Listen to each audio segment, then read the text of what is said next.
এবারে কথাটা খেয়াল করুন, মন দিয়ে শুনছেন তো? তাহলে একটা হাদিস বললাম, রসুল বললেন জালিম জানার পরেও কেউ যদি তাকে সাপোর্ট করে তার ইসলাম থেকে, জোরে বলুন, বেরিয়ে যাবে। খারিজ মিশকাত শরীফের হাদিস। আরেকটা কথা মুসলিম শরীফের হাদিসে, আপনারা শুনছেন তো নাকি? মুসলিম শরীফের হাদিস। আপনাদের বাঁচাতে চাইছি তো নাকি? দুনিয়াতেও যাতে ইজ্জতের সঙ্গে বাঁচেন, তাই আমার ছোট ভাইটাকে আপনাদের জন্য রাস্তায় নামিয়ে দিয়েছি। নাই সেও তো আমাদের মতো এসে জলসা করতে পারত। কি আজকে দিন রাত তাকে রাস্তায় হাজারো সমস্যার সম্মুখীন হতে হচ্ছে। কেন না বলবো? আপনাদের জন্য। খুব মন দিয়ে শোনেন। আর আখেরাতে বাঁচতে গেলে বাপ ঈমান লাগবে, ঈমান। আল্লাহ নবী বললেন ৭৩টা দল হবে আমার উম্মতের মধ্যে, ৭২টা দল জাহান্নামে যাবে। ৭২ দলে নামাজ থাকবে না থাকবে না, রোজা থাকবে না থাকবে না, তারপরেও জাহান্নামে যাবে না যাবে না। কেন? ঈমান না থাকার দরুন জাহান্নামে চলে যাবে। আল্লাহ নবী বলছেন, আল্লাহ নবী বললেন, ভাই শুনছেন তো? দেখেন তাহলে বলবো না, নবীর হাদিস বলবো, শুনবেন না, বিয়াদবি হবে। আল্লাহ রসুল বলছেন, মুসলিম শরীফের হাদিস। কোথাকার হাদিস? মুসলিম শরীফের। এখানে অনেক আলেম উলামা, মুফতি মাওলানা আছে, ভুল বললে হুজুরকে ডাইরেক্ট শিখিয়ে দেবেন। নবীর হাদিস বলছি, কিন্তু চলে যাবার পরে যেন বলবেন না হুজুর ভুল বলেছে। এটা খারাপ জিনিস। আমি মানুষ, আমি ছাত্র, ভুল হলে শিখিয়ে দেবেন, আমি সত্যটা জেনে নেব। মুসলিম শরীফের হাদিস। আল্লাহ নবী বললেন, অন্যায় দেখলে হাত দিয়ে রুখে দাও। আছে না নাই? উলামা ভাইরা বলেন আছে তো নাকি? শুনছো যুবকরা? কার কথা বলছি? রাসূলুল্লাহ। এই হাদিস অস্বীকার করলে ঈমান থাকে? এই হাদিস কবজ্ঞ অস্বীকার করলে ঈমান থাকে?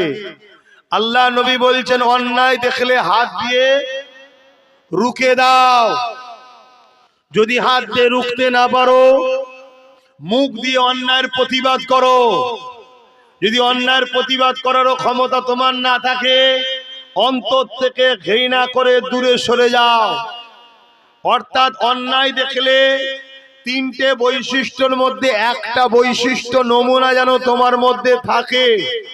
যদি থাকে তাহলে ঈমান আছে, যদি না থাকে ঈমান নাই। নাম্বার 1, অন্যায় দেখেছে হাত দিয়ে রোখো। হাত দিয়ে রুখতে পারে না, মুখ দিয়ে প্রতিবাদ করো। মুখ দিয়ে প্রতিবাদ করতে পারে না, অন্তর থেকে ঘৃণা করে দূরে সরে যাও। তারও ঈমান আছে, কিন্তু এই ঈমানটা হলো দুর্বল। তাহলে প্রথম ঈমান কি? হাত দিয়ে রুখা। যদি হাতে রুখতে না পারো, মুখ দিয়ে প্রতিবাদ।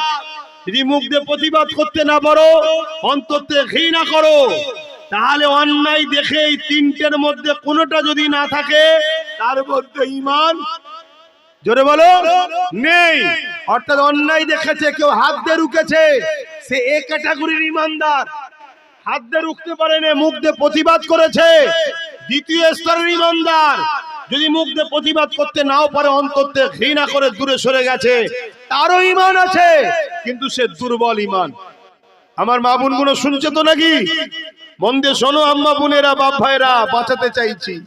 আল্লাহ ছাড়া আমাদের কেউ নেই, এটা জেহেনের মধ্যে ঢুকিয়ে নাও। আর আল্লাহ যদি আমাদের হয়, বদরে ৩১৩ জন তো লাভ বিজয় আমরাই করেছি। জোরে বলুন সুবহানাল্লাহ। ও মন দিয়ে শুনছো তো? এবারে চলে আসো, মসজিদ, মাদ্রাসা, কবরস্থান, ঈদগাহ, খানকাকে কেউ যদি দখল করে ভেঙে দিতে চায়, এটা ন্যায় না অন্যায়? জোরে বলেন। অন্যায়। কেন্দ্র সরকার ২০২৫ কালা কানুন করে ওয়াকফ সম্পদের উপরে মসজিদ, মাদ্রাসা, কবরস্থান, ঈদগাহ, খানকাগুলোকে দখল ও ভেঙে দিচ্ছে না, দেয়নি? এটা ন্যায় করছে না অন্যায় করছে? তো সারা দেবেন, জোরে বলুন। তাহলে রাসূলুল্লাহর হাদিস, অন্যায় দেখলে হাত দিয়ে রোখো। হাত দিয়ে রুখা দরকার আছে না নাই? যদি হাতে রুখতে না পারো, কেন্দ্র সরকারের বিরুদ্ধে প্রতিবাদের দরকার আছে না নাই? যদি মুখ দিয়ে প্রতিবাদ করতে না পারো, কেন্দ্র সরকারকে ঘৃণা করে দূরে সরে যাওয়া দরকার আছে না নাই? তা না করে কোন মুসলমান যদি কেন্দ্র সরকারকে ভোট দেয় তার ঈমান থাকবে? এটা আমি প্রথম বলেছি, এটাকে দেয়নি, কেটে দিয়েছে। শুনছেন? এটাকে দেয়নি, কেটে দিয়েছে। কেন এইটা দিলে জনগণ বুঝে যাবে যে আব্বাস সিদ্দিকী তো বিজেপির বিরুদ্ধেও বলে রে। কেন এরা তো প্রচার করে যে আব্বাস বিজেপির সাথে রয়েছে, বলে না? বলে না? কি দুনিয়া এসে গেল। মন দিয়ে শোনেন, এটাকে কেটে দিয়েছে, এটা চাইনে। তারপরে আমি দ্বিতীয় কি বলেছি, আমরা পশ্চিম বাংলার মুসলমান কেন্দ্র সরকারের বিরুদ্ধে আন্দোলন করব। রাজ্য সরকার বলবে দিল্লি গিয়ে আন্দোলন করো। এটা ঠিক বলছে না অন্যায় করছে? জোরে বলুন। যেদিকে আন্দোলন করে তাকে জেল দিচ্ছে। মসজিদ মাদ্রাসা ওয়াকফের জন্য আন্দোলন করা দরকার আছে না নাই? যদি কাউকে জেল দেয় রাজ্য সরকার ঠিক করছে না ভুল করছে? আল্লাহ নবী বললেন অন্যায় দেখলে হাত দিয়ে রোখো, যদি হাত দিয়ে রুখতে না পারো মুখ দিয়ে প্রতিবাদ করো। তাহলে এরও বিরুদ্ধে হাত দিয়ে মুখ দিয়ে প্রতিবাদের দরকার আছে না নাই? তা না করতে পারলে অন্তর থেকে ঘৃণার দরকার আছে না নাই? তা না করে যদি কোনো মুসলমান রাজ্য সরকারকে ভোট দেয়, নবীর হাদিস অনুযায়ী ঈমান থাকবে? আমি তো এইটা বলেছি। এরপরে আমি কি বলেছি, রাজ্য সরকার বলছে কোরআন শেষ হয়ে যাবে, আমার উন্নতি শেষ হবে না। এটা ঠিক না অন্যায়? এটার বিরোধী রাসূলুল্লাহর হাদিস কি বলছে? হাত দিয়ে রোখো, যদি হাত দিয়ে রুখতে না পারো মুখ দিয়ে প্রতিবাদ করো, মুখ দিয়ে প্রতিবাদ করতে না পারো অন্তর থেকে ঘৃণা করো। তা না করে কোনো মুসলমান যদি কোরআনের দুশ্মনী করা যায় তাকে যদি ভোট দেয় ঈমান থাকবে? তিনটে জিনিস, একটা হলো কোরআন মানে, কোরআন অনুযায়ী চলে। আর একজন কোরআন মানে না কিন্তু কোরআনের বিরোধী করে না। আর একজন আছে কোরআন মানেও না বিরোধী করে, এর বিরুদ্ধে লড়াই করতে হবে। যে কোরআন মানে না, সে হিন্দু আদিবাসী দলিত কিন্তু বিরোধী করে না, সে আমার ভাই বোন, তার সাথে গলায় গলায় আমরা মিশবো। ঠিক না বেঠিক? কেন বাপ আদমেরই সন্তান তো তারা। সে মানে না, আল্লাহর কাছে জবাব দেবে। কিন্তু তুমি কোরআনের বিরোধী যদি করো তাকে আর সাপোর্ট করা যাবে? এই কথাটা আমার ভালোবাসার মানুষদের, আমার কম, আমার দাদা পীরের মুরিদ, নবীর উম্মত উম্মতিকে জানানো দরকার আছে না নাই? আজকে বলো, কেন্দ্রের আইন ওয়াকফ কালা কানুন ঠিক করেছে না অন্যায় করেছে? তাহলে অন্যায় করে যেমন ওর বিরুদ্ধে লড়বো, ওই আইনকে যে মেনে নিয়েছে রাজ্য সরকারে ঠিক করলো না অন্যায় করলো, তাহলে এর বিরুদ্ধে লড়াইয়ের দরকার আছে না নাই? আমি এই কথাটা বলার অপরাধ কি করেছি? এই ভুল হয়েছে? আর যদি ভুল হয় আমার কেন দোষ দিচ্ছেন বাবা? নবীর হাদিস তো, আমি নবীর হাদিস শুনিয়েছি। শেষ কথা আপনাদেরকে একটা ভাবাবো, ওয়াকফ আইন করেছে দিল্লি সরকার, রাজ্য সরকার মেনে নিয়েছে, তাই তো? দিল্লি সরকারের বিরুদ্ধে লড়াই করলে রাজ্য সরকারের কষ্ট হচ্ছে কেন? একটা প্রশ্নের বিষয় আছে না নাই? তখন রাজ্য সরকার কি বলেছিল? দিল্লি যাও, তাই তো নাকি?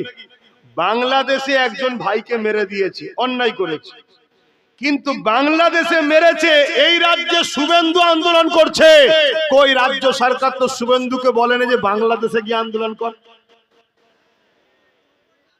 এই বলেছে? জোরে বলুন বলেছে? জোরে বলুন বলেছে? জোরে বলুন বলেছে? তাহলে মমতা, শুভেন্দু ভাই বোন, আর মসজিদ মাদ্রাসার হয়ে আন্দোলন করলে মমতার বুকে ব্যথা হয়। এই কথা শুনছেন না শোনেন না? মনে থাকবে। তাহলে রাসূলুল্লাহর হাদিস, অন্যায় দেখলে হাত দিয়ে রোখো, হাত দিয়ে রুখতে না পারলে মুখ দিয়ে প্রতিবাদ করো, তা না করতে পারলে অন্তর থেকে ঘৃণা করে দূরে সরে যাও। তা না করে এই মসজিদ মাদ্রাসা ওয়াকফের দুশমন কেন্দ্র ও রাজ্য সরকারকে কেউ ভোট দিলে ঈমান থাকবে? হাত তুলে সাক্ষী দেন ঈমান থাকবে। হাত তুলে সাক্ষী দেন ঈমান থাকবে। এটা আব্বাস সিদ্দিকী জানানো দরকার আছে না নাই? কারা কারা বলছেন আছে? একটু আর একবার সাক্ষী দেন, শেষবার সাক্ষী দেন। আছে তো নাকি? তাই জানিয়ে দিয়ে গেলাম। এবারে যদি আপনার মনে হয় যে আমার দুনিয়া দরকার, যা খুশি করো, কিন্তু আমার ভালোবাসার বাপ মা ভাই বোনেদেরকে জানানো দরকার আছে না নাই? আপনারা কারা এই আলোচনা শোনার পরও আমাকে বাপ মারা ভাই সন্তানের মতো, ভাই বোনেরা ভাইয়ের মতো আমাকে কারা আপন মনে করে নিয়েছেন? একটু হাত তুলে দেখান। এ হাত সত্য, এ হাত সত্য, এ হাত সত্য।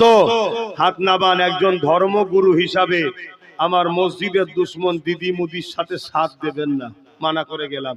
এবং নবী বংশের আওলাদ নওশাদ লড়ছে ওয়াকফ নিয়ে, সুপ্রিম কোর্টে কেস করেছে, তাকে শক্তিশালী করার জন্য তার সাথ আপনারা দেবেন, বলুন ইনশাআল্লাহ। আল্লাহ কবুল করে, বলুন আল্লাহুম্মা আমিন। মনে রাখবেন, আপনি যদি আপনার পাড়ার গুন্ডাকে যদি কন্ট্রোল না করতে পারেন, তাহলে কালকের দিন কিন্তু আরো ভয়ানক আসছে। আপনার বাচ্চার মুখের দিকে তাকান, সবাই সংগঠিত হন, ঐক্য হন। আগামী দিন বিরাট বড় যুদ্ধ হবে, প্রস্তুত হন, তৈরি হন। ওপেন বলে যাচ্ছি, জাগিয়ে দিয়ে যাচ্ছি, তৈরি হন, প্রস্তুত হন। শুনছেন তো নাকি? নাই হাঁ করে রয়ে যাবেন, চোখের সামনে মা বোনের ইজ্জত চলে যাবে, বাচ্চাকে কাফন পোড়াতে হবে। আজকে দেখছেন না প্যালেস্টাইনে কি হচ্ছে? তো যাক, আমি কথা আর বাড়াবো না, এখন দোয়া করব। আসেন সকলে আল্লাহর দরবারে একটু হাত তুলি, আল্লাহুম্মা আমিন। আয় আল্লাহ, যা কিছু বলালেন বললাম, বলা কর মধ্যে যদি কিছু ভুল ভ্রান্তি হয়ে যায় তো আমায় আপনি মাফ করে দিন আল্লাহ। রহমত করে মেহেরবানি করে নিজ গুণে যদি কিছু সওয়াব দেন, সরবতে সওয়া আকায়ে নামদার তাজেদারে মদিনা আদুল হায় আমিনা আহমদ মুস্তফা মোহাম্মদ মুস্তফা সাল্লাল্লাহু আলাইহি ওয়াসাল্লামের দরবারে নজরানা হিসাবে সওয়াবটুকু পৌঁছে দিন। হুজুরে আলা আওলাদ আম্মা জান সাহাবে کرام সাহাবীগণ হযরত ইমাম হাসান হোসেন হুজুরদের রুহের সওয়াব পৌঁছে দিন। চার পীরানে পীর, চার ইমাম হুজুরদের রূহ পাকে সওয়াব পৌঁছে দিন।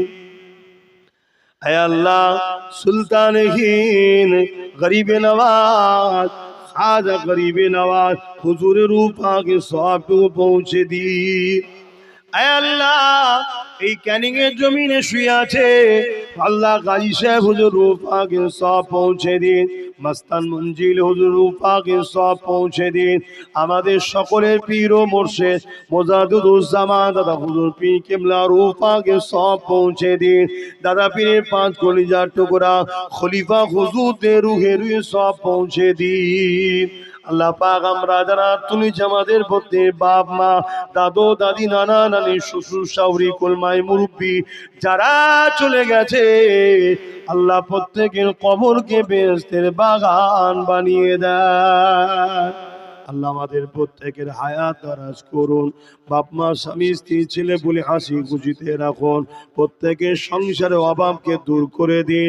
আয় আল্লাহ, আমার ভাইরা বড় চাষি মানুষ, খাটাখাটনি করা মানুষ, আল্লাহ এদের জান মালকে হেফাজত করুন আল্লাহ।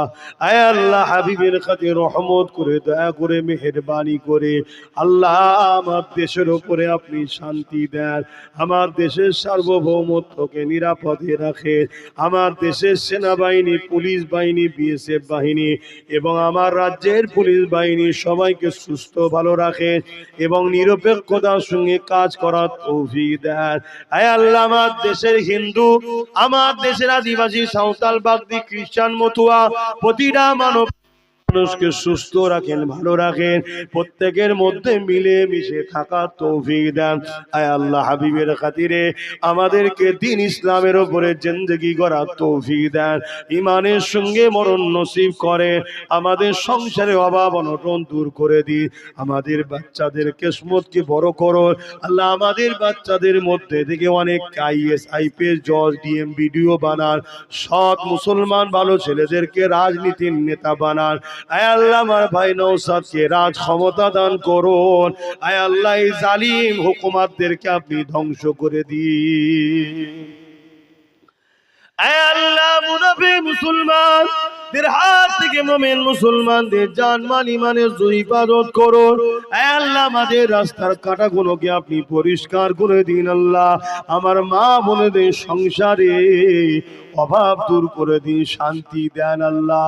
আল্লাহ, এই মদ বিক্রি করার সামান্য 1000-1500 টাকায় আমার মা বোন যেন ইসলামের দুশ্মনদেরকে সাথ না দেয় আল্লাহ। তাদেরকে হিদায়াত করুন, হেফাজত করুন, তাদের রুজিতে আপনি গায়েবী সাহায্য করুন আল্লাহ। আমি চেষ্টা করছি আল্লাহ, এই জাতকে ঘুম ভাঙাবার, এই জাতকে বুঝাবার চেষ্টা করছি আল্লাহ। আল্লাহ, আমার চেষ্টাকে আপনি কবুল করেন আল্লাহ। আল্লাহ, এই জাতের হাতে আপনি ক্ষমতা দেন আল্লাহ, এদেরকে কামিয়াবি দেন আল্লাহ। আর আমার ভাই নওশাদকে লিদের চলার তৌফিক দান করুন আল্লাহ। ধর্মীয় বিষয় আমার সাথে আছে, রাজনীতির বিষয়ে আমার ভাইয়ের সাথে থাকার তৌফিক দান করুন আল্লাহ। আয় আল্লাহ, আজ কোরআনের বিরুদ্ধে যারা বলছে, যারা কোরআনের মাদ্রাসার বিরুদ্ধে বলছে, ওয়াকাফকে মিটাচ্ছে, আয় আল্লাহ তাদেরকে আপনি ধ্বংস করে দেন আল্লাহ। তাদের বিরুদ্ধে লড়াই করার আমাদের ঈমানি ক্ষমতা দান করেন আল্লাহ। আয় আল্লাহ, হাবিবের খাতির রহমত করে দয়া করে কবুল করেন। আর যেসব মানবপ্রেমিক মুসলমান, মানবপ্রেমিক অন্যান্য ধর্মের মানুষ আছে, তাদের মধ্যে আমাদের ভাইচারা, মহব্বত, ঐক্য তৈরি করে দিন আল্লাহ। এই শীতের সময় কত গরিব মানুষ আল্লাহ বাচ্চাদের নিয়ে কত কষ্ট করে আছে আল্লাহ, তাদের আখিরাত ভালো করেন, তাদের দুনিয়ায় অভাব অনটন দূর করে দেন।